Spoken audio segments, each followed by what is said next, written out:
Hello everyone, so welcome to our YouTube channel. आज अपन अपनी PYQ सीरीज़ को कंटिन्यू रखते हैं। आज का क्वेश्चन है, modern families have not just become nuclear and neo local, okay, but also filiocentric. ठीक है ना। तो ये बोल रहा है, इसने एक स्टेटमेंट दे दिया। सपोज करो एग्जामिनर ने ये स्टेटमेंट है ना कहीं से उठा लिया, कोई भी सोर्स उसने पढ़ा है, ठीक है ना, और उसने लिखा है how do you explain this trend. ठीक है ना। ये बोल रहा है कि जो मॉडर्न फैमिली है, ठीक है ना, वो सिर्फ न्यूक्लियर या नियो लोकल नहीं है, ठीक है, वो फिलियोसेंट्रिक भी है। ठीक है ना। तो देखो ये क्या बोल रहा है, how do you explain this trend. ठीक है ना।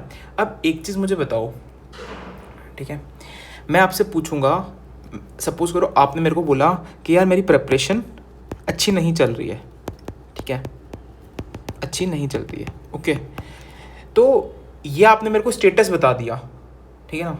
अब मैं आपसे पूछूंगा कि क्यों अच्छी नहीं चल रही, ठीक है ना, मेरे को ट्रेंड एक्सप्लेन करो, ठीक है ना। तो क्वेश्चन भी यही पूछ रहा है। क्वेश्चन ने बोला कि भाई ये स्टेटमेंट है, ये स्टेटस है, अब मेरे को एक्सप्लेन करो। तो यहाँ पे पता है मोस्ट इंपॉर्टेंट एस्पेक्ट क्या है, वाई एस्पेक्ट इंपॉर्टेंट है। वाई एस्पेक्ट इंपॉर्टेंट है क्यों? क्योंकि ये ट्रेंड बताने को बोल रहा है, ट्रेंड को एक्सप्लेन करो। तो मेजोरिटी लोग क्या लिखेंगे, वो सिर्फ मैनिफेस्टेशन लिखेंगे इसमें आंसर में। मैनिफेस्टेशन का क्या मतलब है कि व्हाट एस्पेक्ट लिखेंगे कि हाँ यार अभी फिलियोसेंट्रिक बन रही है, अभी न्यूक्लियर या नियोलोकल बन रही है, बट ये नहीं बताएंगे क्यों हो रहा है, क्यों एक्सप्लेन, ये ट्रेंड मतलब क्या चीज़ें इन ट्रेंड को एक्सप्लेन करती है। समझ रहे हो? तो ये डिफरेंस है, आपको कैसे मतलब डिकोड करना है क्वेश्चन को, ठीक है ना। तो ऐसे ना रियल लाइफ एग्जांपल्स लेके चलोगे ना कि आपकी प्रिपरेशन से रिलेट करो इसको, फिर ट्रेंड को एक्सप्लेन करना, मतलब वाई बताना है यहाँ पे। तो ध्यान रखना, why is the most important thing. अगर आपने वाई मिस कर दिया तो 3 या 4 नंबर से ज़्यादा आपको नहीं मिलेंगे यहाँ पे। क्यों? क्योंकि आप सिर्फ मैनिफेस्टेशन लिख रहे हो, व्हाट लिख रहे हो, तो एग्जामिनर ने खुद ही बता दिया, ठीक है ना। तो ये चीज़ ध्यान रखना, ठीक है। तो सबसे पहले इंट्रोडक्शन में आपको क्या लिखना है, देखो यहाँ पे कॉन्टेक्चुअल इंट्रोडक्शन बनेगा। क्योंकि यहाँ पे देखो उसने एक मतलब बोलते हैं ना एक नया ट्रेंड बताया उसने कि यार ऐसा ऐसा हो रहा है, तो आप कैसे इसको सोशियोलॉजिकली रिलेट करो, this is the most important aspect. तो इसके इंट्रोडक्शन में ना, अब देखो मैं चाहता था आपको ये भी बता सकता था कि यार फिलियोसेंट्रिक को ना डिफाइन कर दो, नियो लोकल को डिफाइन कर दो, न्यूक्लियर को डिफाइन कर दो, बट वो वर्दी इंट्रोडक्शन नहीं होगा, ठीक है ना। वो आपके वर्ड्स भी खा लेगा और सेंस भी नहीं बनेगा। तो आपको इंट्रोडक्शन में देखो थोड़ा इन्फर करके लिखना होगा, ठीक है। इन्फर करने का क्या मतलब होता है, थोड़ा को रिलेट करके बताना पड़ेगा। जैसे कि ना जो टालकुट पार्सन्स है ना, वो क्या बोलता था कि इंडस्ट्रियल सोसाइटी में ना न्यूक्लियर फैमिली और नियो लोकल फैमिली है ना, वो फंक्शनली फिट है, ठीक है। फंक्शनली फिट क्या है वो मैं बताता हूँ आपको, ठीक है। बट हाउएवर फिर आप ऐसे लिख सकते हो कि Talcott Parsons argues that industrial society nuclear family and neo-local families are functionally fit. However, ठीक है, there has been rising trend toward philiocentrism. अब philiocentrism को यहाँ पे थोड़ा सा डिफाइन कर दो कि in which children's priority या children's needs या wishes were prioritized over parental needs. ऐसा थोड़ा बहुत इंट्रोडक्शन में वहाँ लिख दो। तो इससे बेटर इंट्रोडक्शन नहीं लिख सकते हो आप, क्योंकि और फिर क्या ही लिखोगे आप, ठीक है ना। अब सुनो एक चीज़, मैंने आपको क्या बताया, वाई एस्पेक्ट बताया मैंने आपको, ठीक है ना। तो आप है ना वहाँ पे ना थोड़ा ये भी लिख सकते हो टुवर्ड्स फिलियोसेंट्रिज्म, फिर ब्रैकेट में थोड़ा एक्सप्लेन कर दो कि इसका मतलब क्या है यहाँ पे, फिर with the onset of agents of social change. मैंने क्या बोला, एक्सप्लेन दिस ट्रेंड करना है आपको। तो इंट्रोडक्शन में थोड़ा बड़ा हुआ चलेगा क्योंकि 20 मार्क है, तो 4-5 लाइन लिख दोगे तो कोई दिक्कत नहीं है यहाँ पे। तो अब एजेंट्स ऑफ सोशल चेंज क्या है आपके, वही एजुकेशन, ठीक है, टेक्नोलॉजी, सोच पा रहे हो जो अपने पेपर 1 पेपर 2 में पढ़ा था, तो वो सारे यहाँ पे आप लिख सकते हो। मैं आपको नहीं बता रहा हूँ क्योंकि मैं चाहता हूँ आप सिलेबस को रट लो, अच्छे से घोल के पी जाओ। अब इसमें एक सजेशन रहेगा, देखो यार ये जनरल क्वेश्चन नहीं है। अगर जनरल क्वेश्चन होता ना तो वो पेपर मतलब टॉपिक यहाँ तक होता, क्वेश्चन यहाँ तक होता, क्योंकि अपन न्यूक्लियर फैमिली पढ़ते हैं, अपन जॉइंट फैमिली से न्यूक्लियर फैमिली का शिफ्ट पढ़ते हैं, ठीक है। बट इसने फिलियोसेंट्रिक पूछ लिया तो यार थोड़ा सा रैंडम चला गया। रैंडम मतलब अपन इस पर स्कॉलर्स नहीं पढ़ते हैं, तो इट इज़ एडवाइजेबल कि आप है ना यहाँ पे पैराग्राफ फॉर्मेट में लिखो। पैराग्राफ फॉर्मेट में क्यों लिखो, सो दैट आप अपने आइडियाज़ को क्लियरली एक्सप्रेस कर पाओ। क्योंकि पॉइंट फॉर्मेट में लिखोगे तो 4-5 लाइन का एक पॉइंट बन जाएगा, फिर वो अच्छा नहीं दिखेगा। तो अच्छे से पैराग्राफ फॉर्मेट में लिखो सो दैट एक फ्लो बने आंसर में। तो पैराग्राफ फॉर्मेट को आप यूज़ कर सकते हो। अब देखो इसमें स्ट्रक्चरिंग क्या होगी, एग्जामिनर बोल रहा है कि मॉडर्न फैमिलीज है ना सिर्फ न्यूक्लियर और नियो लोकल नहीं है बट फिलियोसेंट्रिक भी है। तो पहले आप ही बता दो कैसे न्यूक्लियर और नियो लोकल है, ठीक है ना। फिर आप बताओगे कि however there has been rising trend, ठीक है, या फिर there has been we have observed shift towards filiocentrism. तो फिर आप सेकंड पार्ट में ये दिखा दोगे। अगर आपने ये पार्ट मिस कर दिया ना तो गड़बड़ है। क्यों गड़बड़ है? क्योंकि ये भी एक डिमांड है यार इस क्वेश्चन में।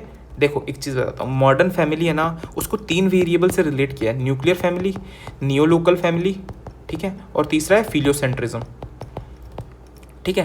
तो तीनों को आपको एड्रेस करना होगा जब ये 20 मार्कर है। अगर आपने सिर्फ यही एड्रेस किया 20 मार्कर में कि सिर्फ अब ये ना मतलब बच्चों की नीड्स पे ज़्यादा फोकस कर रहा है, तो आपका आंसर बनेगा ही नहीं, क्योंकि कितने पॉइंट्स लिख लोगे यार, एक पॉइंट के बाद घुमा घुमा के फिर सेम पॉइंट्स आएंगे, ठीक है ना। तो इफेक्टिव एक्सप्रेशन नहीं होगा, एग्जैक्ट एक्सप्रेशन नहीं होगा। तो ध्यान रखना इसमें 3 डिमांड है, तो अपन उसको एड्रेस करते हैं। देखो सबसे पहले मैंने क्या बताया, न्यूक्लियर और लोकल फैमिली को एड्रेस करना है। सबसे पहले आपको मीनिंग बताता हूँ। देखो जॉइंट फैमिली होती है और एक न्यूक्लियर फैमिली होती है। जॉइंट फैमिली में ना मतलब बहुत सारी जनरेशन साथ में रहती है, और न्यूक्लियर फैमिली में जनरली हस्बैंड वाइफ और उनका बच्चा है ना वो साथ में रहता है, ठीक है, चिल्ड्रन जो भी होगा, बेटा व बेटी, ठीक है ना। तो वो हो गया अपनी न्यूक्लियर फैमिली। और नियो लोकल क्या होता है, देखो कभी भी लोकल वर्ड आ जाए ना, लोकल का मतलब होता है रेसिडेंस, ठीक है, और नियो मतलब होता है न्यू, ठीक है। अब सपोज करो मैं आपको एक चीज़ बताता हूँ, एक होता है पेट्री लोकल, ठीक है। अब पेट्री मतलब होता है फादर। तो यहाँ पे क्या होगा, जो ब्राइड होगी, ठीक है, जिसकी नई नई अभी शादी हुई है, वो है ना अपने ग्रूम के फादर के घर पे रहेगी, ठीक है। और एक होता है मेट्री लोकल, ठीक है। मेट्री लोकल का क्या मतलब होता है कि जो ब्राइड है ना उसके मदर के घर पे रहेंगे ब्राइड और ग्रूम, जो नई नई शादी हुई है जिनकी, ठीक है ना। तो ये जो मैट्रिलिनियल सोसाइटीज़ होती है ना वहाँ पे फॉलो किया जाता है। जबकि अपना पेट्री लोकल कहाँ फॉलो होगा, अपने नॉर्थ इंडिया में होता ही है, ठीक है ना, जनरली अपन देखते हैं। फिर देखो जो न्यू लोकल होता है ना, यहाँ पे क्या नाम है, न्यू और लोकल, मतलब ये लोग क्या करेंगे, जो न्यूली मैरिड कपल है, ठीक है, कपल है, ये ना खुद का सेपरेट हाउस होल्ड बनाएंगे, ठीक है। सेपरेट हाउस होल्ड का क्या मतलब है कि ये लोग ना तो मदर की साइड रहेंगे ना फादर की साइड रहेंगे, ये खुद का नया घर बनाएंगे, मतलब खुद के नए घर में रहेंगे। तो न्यू लोकल का मतलब ये होता है, न्यूक्लियर का मतलब ये होता है। तो मैंने आपको क्या बताया कि पार्सन्स बोलता है nuclear family is functionally fit in industrial society. वो फंक्शनली फिट मतलब क्या होता है, जैसे आप कपड़े पहनते हो तो आपको कपड़े फिट आते हैं, मतलब वो परफेक्टली, मतलब आपकी जो बोलते हैं ना, आपको कंफर्ट दे रहे हैं, आपको परेशानी नहीं दे रहे हैं, ठीक है ना। सिंपल सी बात करें तो फंक्शनली फिट का क्या मतलब है कि न्यूक्लियर फैमिली होगी ना इंडस्ट्रियल सोसाइटी में, तो वो ज़्यादा कंफर्टेबल होगी रेदर देन जॉइंट फैमिली। क्यों? क्योंकि देखो जो इंडस्ट्रियल सोसाइटी है वहाँ पे एक्सपेंसेस ज़्यादा होते हैं, ठीक है। इंडस्ट्रियल सोसाइटी मतलब अपनी मॉडर्न सोसाइटी पार्सन्स के अकॉर्डिंग। अब एक बात बताओ, मॉडर्न सोसाइटी में दिल्ली का एग्जांपल ले लो, बेंगलोर का ले लो, मुंबई का ले लो, वहाँ पे मतलब कॉस्ट ऑफ लिविंग बहुत ज़्यादा है। अब यहाँ पे दिल्ली में ही देख लो, ठीक है, दिल्ली में क्या है यार, छोटा सा कमरा होगा उसके 15-16 हज़ार रुपये ले लेंगे, है ना। तो उसमें सिर्फ है ना एक न्यूक्लियर फैमिली ही रह सकती है। अगर उसको जॉइंट फैमिली को यहाँ पे रखना होगा तो उसको इससे 3 या 4 गुना स्पेंड करना होगा। तो कॉस्ट ऑफ लिविंग बहुत हाई होता है। और यहाँ पे अगर थोड़ा सा पार्सन्स की पार्सन्स तो हो गया, थोड़ा सा मार्क्स क्या बोलता था अपना कार्ल मार्क्स कि जो प्रोलेटरेट है, ठीक है ना, वो पॉपराइज्ड है। क्यों? क्योंकि जो जितनी भी सरप्लस वैल्यू होता है बुर्जुआ अप्रोप्रिएट कर लेता है, उससे ले लेता है, छीन लेता है उससे। तो ये भी आप सोच सकते हो कि है ना क्यों न्यूक्लियर फैमिली राइज हो रही है मॉडर्न सोसाइटी में। और एक और क्या बात है, फंक्शनली फिट क्यों है, क्योंकि हाई मोबिलिटी। हाई मोबिलिटी का क्या मतलब है कि यार देखो जो अपनी इंडस्ट्रियल सोसाइटी है वहाँ पे ना कोई भी जॉब फिक्स्ड नहीं है, ठीक है ना। लोग जॉब्स चेंज करते रहते हैं, लोग लोकेशन चेंज करते रहते हैं। तो उसमें ना जॉइंट फैमिली को इधर से उधर मूव करना बहुत टफ हो जाता है। तो इसलिए nuclear family is functionally fit in industrial society. तो एक तो आप ये पॉइंट यहाँ पे लिख सकते हो, ठीक है ना, अच्छा पॉइंट बनेगा। फिर न्यू लोकल फैमिली है ना, इसमें आप विलियम गुडे का नाम लिख सकते हो कि ना ये बोलता है कि मॉडर्न सोसाइटी में there has been rise of nuclear family, ठीक है। अब देखो मैंने आपको क्या बताया यहाँ पे, मैंने आपको क्या बताया, देखो कि वाई लिखना बहुत ज़रूरी है। तो देखो यहाँ पे आपने वाई लिख दिया है 2 पॉइंट, हाई मोबिलिटी और एक्सपेंसेस वाला। अब यहाँ पे आप वाई क्या लिखोगे, ये रहा वाई। मैं जो बता रहा हूँ ना वैसे वैसे लिखते जाना, क्योंकि अगर आप लिखोगे नहीं ना, साइड बाय साइड नोट्स नहीं बनाते जाओगे ना, तो आपको क्लैरिटी नहीं मिलेगी। क्योंकि यहाँ पे देखो क्लैरिटी का ही गेम है, कंटेंट आपको कहीं पे भी मिल जाएगा, ठीक है ना। तो देखो जो न्यू लोकल फैमिली का क्या मतलब होता है कि जो नए कपल है वो अपना खुद का हाउस होल्ड सेटअप कर रहे हैं। तो एक तो इसमें रोल होता है एजुकेशन का। अब एजुकेशन का क्या रोल होता है कि पहले है ना जो वैल्यूज़ थी वो वैल्यूज़ थी जॉइंट फैमिली की, ठीक है, कि हमको साथ में रहना है, हमको एक साथ रहना है, हमको मतलब बोलते हैं ना वो सिनर्जी फील होती है।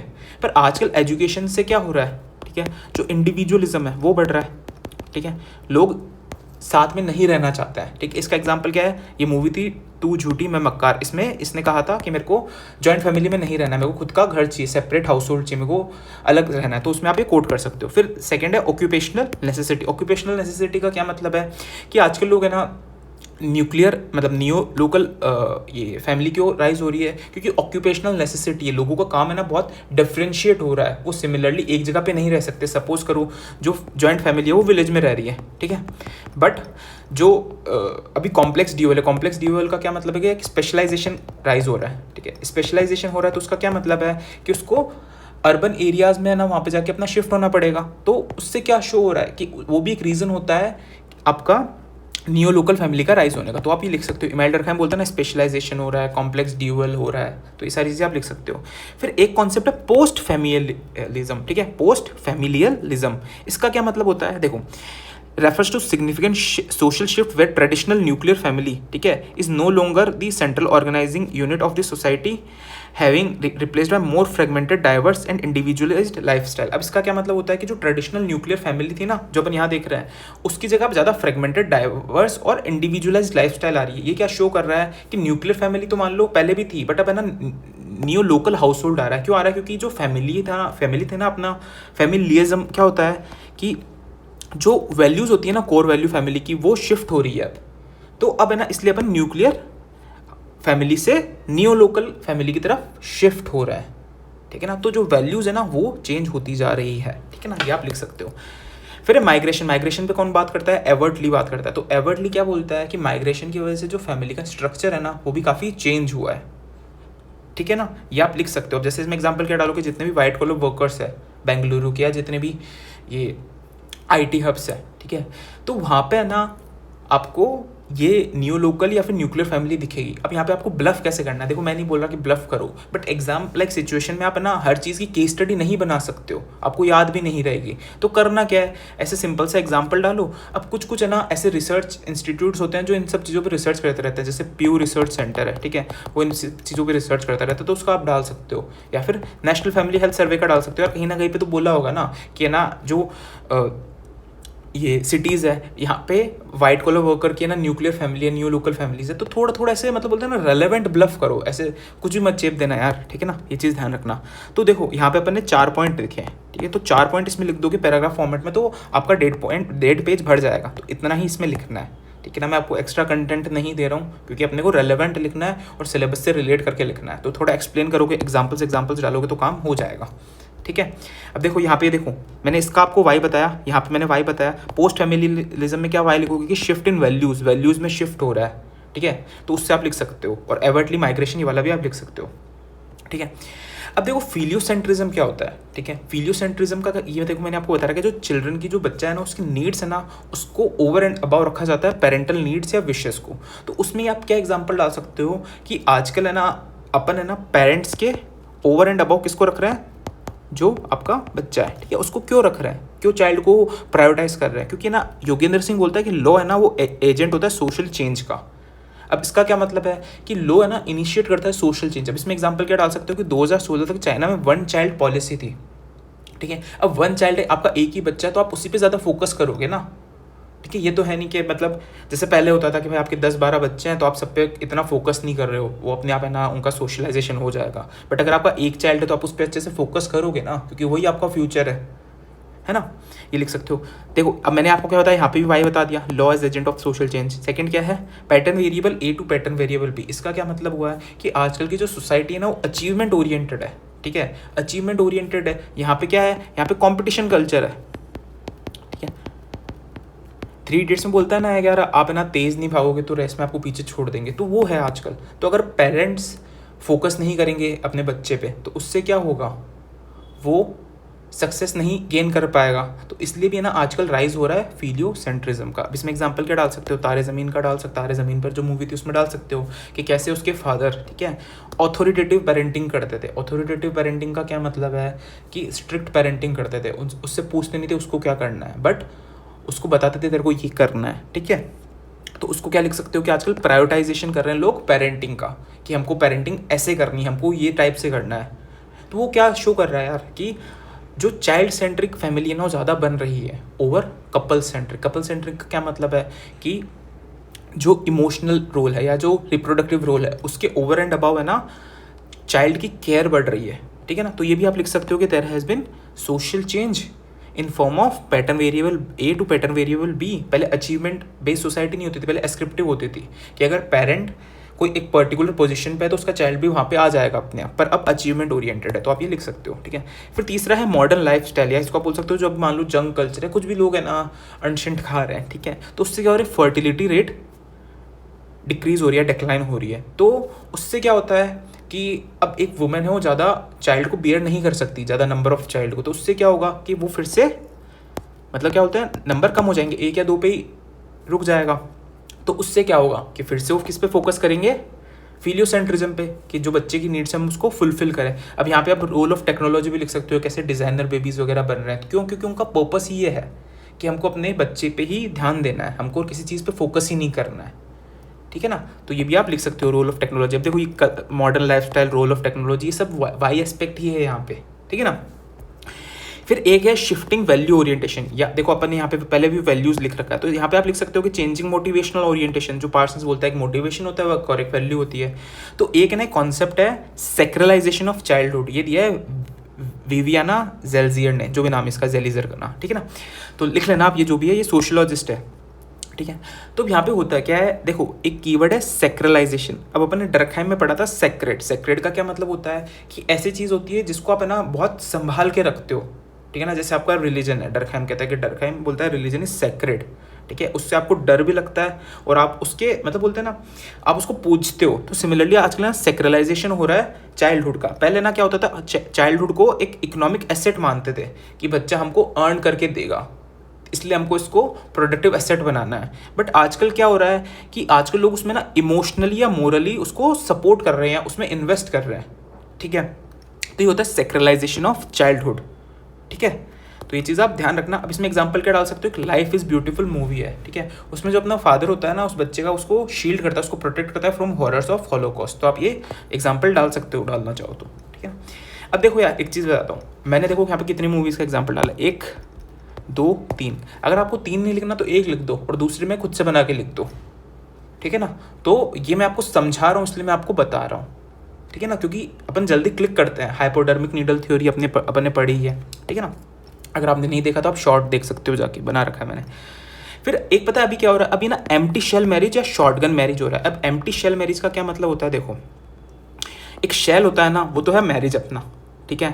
अब वो एम्प्टी है, एम्प्टी का मतलब क्या होता है कि इसके अंदर जो इमोशंस थे ना वो है ही नहीं, इमोशंस है ना वो है ही नहीं। अब इमोशंस नहीं है, इसका क्या मतलब है कि वो जो मैरिज है वो सिर्फ नाम की मैरिज है, तो उसमें ज़्यादा फोकस किस पे होगा, ऑब्वियसली बात है बच्चे पे होगा, क्योंकि और तो कुछ इमोशन उसमें रहा नहीं है, ठीक है ना।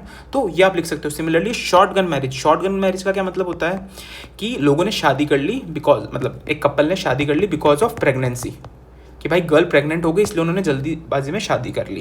तो उसमें भी है ना अगर इमोशनल इंटीमेसी कम है, ठीक है, इमोशनल इंटीमेसी कम है तो ज़्यादा फोकस किस पे होगा, बच्चे के ऊपर। तो उसमें एग्जांपल क्या डाल सकते हो, जैसे हार्दिक पांड्या है, ठीक है, तो उसका फोकस किस पे है, उसके अपने पार्टनर पे नहीं है, जो उसकी एक्स वाइफ थी उसका फोकस किस पे है, अपने बच्चे पे है, ठीक है ना। तो आप ये एग्जांपल सोच सकते हो, मैं आपको एग्जांपल बता रहा हूँ सो दैट आप रिलेट कर पाओ उस चीज़ को। सिमिलरली आप ये लिख सकते हो डीस्टिग्मेटाइजेशन ऑफ डाइवोर्स पे लिख सकते हो कि कैसे डाइवोर्स का ना डीस्टिग्मेटाइज हो गया है। तो आजकल लोग ज़्यादा फोकस किस पे कर रहे हैं, अब जो मान लो सेपरेटेड पेरेंट्स है वो एक दूसरे पे फोकस नहीं कर रहे, क्या उनकी नीड्स है, बट वो किस पे फोकस करेंगे, अपने बच्चे पे, कि हमारा बच्चा है तो हमको इसका केयर करना है, जो भी करना है, ठीक है ना। तो ये आप लिख सकते हो। तो देखो यहाँ पे अपन ने 4 पॉइंट देख लिए, यहाँ अपन ने 5 पॉइंट लिख दिए, ठीक है ना। तो 9 पॉइंट हो गए मेरे हिसाब से, मोर देन इनफ है यहाँ पे, ठीक है, इतना हो गया। अब इसका कंक्लूजन देख सकते हैं, ठीक है। अब आप पता है क्या लिख सकते हो कि although the nature of familial relationship is evolving. अब फैमिलियल रिलेशनशिप का नेचर कैसे इवॉल्व हो रहा है, पहले जॉइंट फैमिली थी, अब न्यूक्लियर, ठीक है, न्यू लोकल, और अब हो रहा है फिलियोसेंट्रिक, ठीक है। भाई आपकी बात सब सही है कि यार फैमिलीज़ है ना वो चेंज हो रही है, वो इवॉल्व हो रही है, बट ठीक है, बट जो कोर फंक्शंस है ना फैमिली के वो अभी भी रेलेवेंट है कॉन्टेम्प्रेरी सोसाइटी में। कोर फंक्शन क्या है, अपन ने जीपी मर्डॉक में देखा था, सेक्सुअल, इकोनॉमिक, रिप्रोडक्टिव, एजुकेशनल, वो अभी भी फैमिली कहीं ना कहीं प्ले कर रही है। तो इसका क्या मतलब होता है, देखो इसमें आप एक डायग्राम पे बताता हूँ मैं आपको अच्छा सा, ठीक है।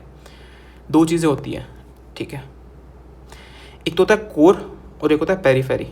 यहाँ यूज़ करना है कर सकते हो आंसर में, नहीं करना तो भी चलेगा। तो देखो कोर में क्या है, अपना कोर में अपना सिंपल सा ना जो कोर फंक्शन है सीरी वो है, ठीक है। और पेरिफेरल क्या है कि इसका नेचर क्या है, नेचर क्या है मतलब जैसे मान लो जॉइंट फैमिली है या न्यूक्लियर फैमिली है, ठीक है। ठीक है, नियो लोकल फैमिली है, फिलियोसेंट्रिक है। तो भाई ये जो पेरिफेरल जो ढांचा है ना ये तो बदल रहा है, पर जो कोर है ना फैमिली का वो भी सेम है। क्योंकि एक बात बताओ, नियो लोकल फैमिली हो, न्यूक्लियर फैमिली हो, ठीक है, या फिलियोसेंट्रिक फैमिली हो, एम क्या है यार?